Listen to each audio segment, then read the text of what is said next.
姜老太太并不知道，叶晨拿出来的这颗丹药，便是姜家先祖告诉后人的回春丹。在过去1000多年里，回春丹对姜家人来说就是仙丹神药，是仅存在于先祖回忆之中，自己一生也不可能有机会看到实物的传奇。所以即便是此时的姜老太太，也并没有想过这颗丹药会是大名鼎鼎的回春丹。不过即便她真的以为这只是叶晨自己制作的某种药丸，可她还是不假思索地说道：恩公，您对我们恩重如山，我怎么能……叶晨知道他还是要老调重弹，于是便随口道：不爱的，不过就是随手做的药丸，就像您用自己做的熏肉招待客人一样，算不得什么，您再这么客气就实在太见外了。姜老太太一听这话，也怕自己不断拒绝让叶晨动怒，于是便小心翼翼地说道：那就谢谢恩公了。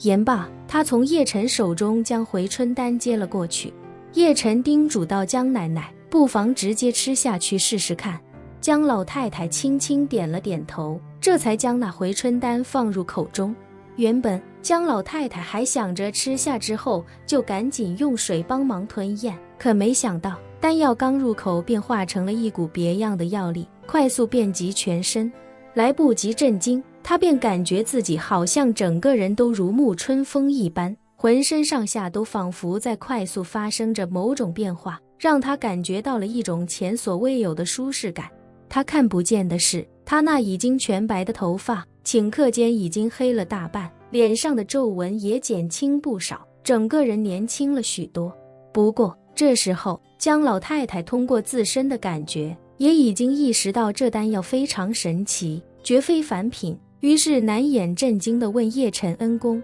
您给我吃的丹药为什么感觉这么神奇？叶晨微微一笑，淡然道：因为我给您吃的丹药就是回春丹。回春丹？姜老太太整个人面色惊骇无比，呆立在原地喃喃道：恩公，您怎么会有回春丹？而且我这个糟老太婆何德何能，怎配得上这种仙丹神药？叶晨淡淡道：姜奶奶，您可以照照镜子，您现在整个人看起来也年轻了20岁。姜老太太下意识地找来一面破损的镜子，对着镜子一照，整个人更是如遭雷击。叶晨此时又道：吃了这颗回春丹，帮儿子带孙子的事情就十拿九稳了。回春丹能帮您延寿20年，如果您儿子抓点紧，说不定您还能看到孙子结婚。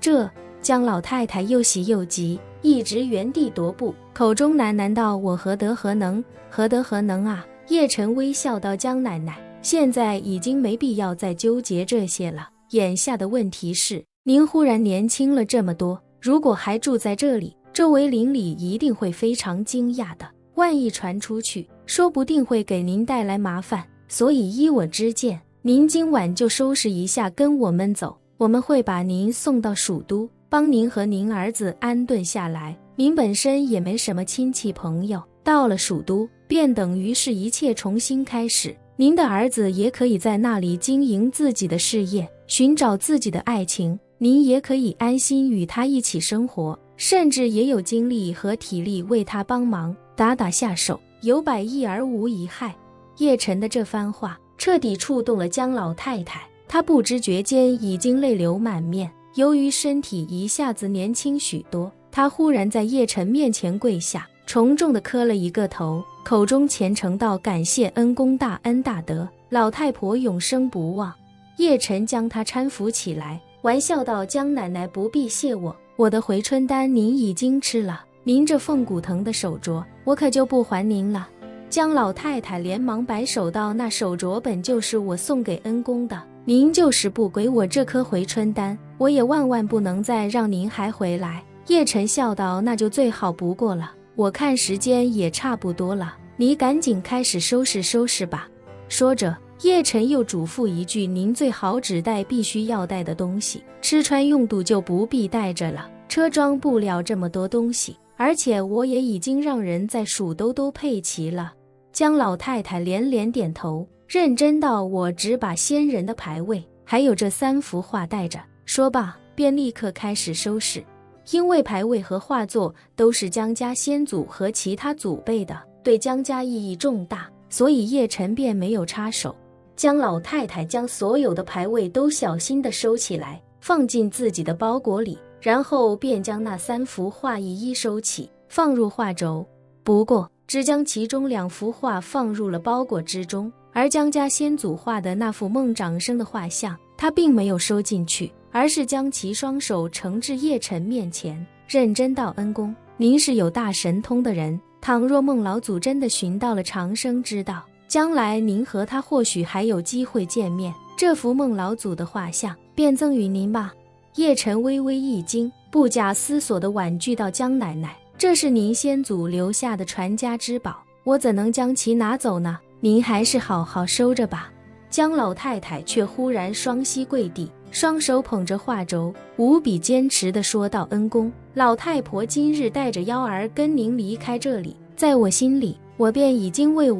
我的幺儿以及他以后的后代做出决定，放弃了等待孟老祖的机缘。离开这里之后，从今起，孟家人只需知道先祖曾经有过那样的神奇经历，无需知道孟老祖还与先祖有过一番承诺。更何况我们离开这里之后，就算孟老祖还活着，就算他找回来，也不可能找到我们了。与其如此，不如将这幅画留给您，万一孟老祖真的没死，万一在不知多少年后您与他见了面，有这幅画，或许还能成就一番交情。您若是不收下这幅画，我老太婆就不起来了。叶晨听到这些，心中感叹一声，这个孟老祖还活着的可能性无限趋近于零，就算九玄天经是他所著，恐怕他也不可能一直活到今天1400-500年，想要活这么久，需要的远不止灵气与丹药这么简单。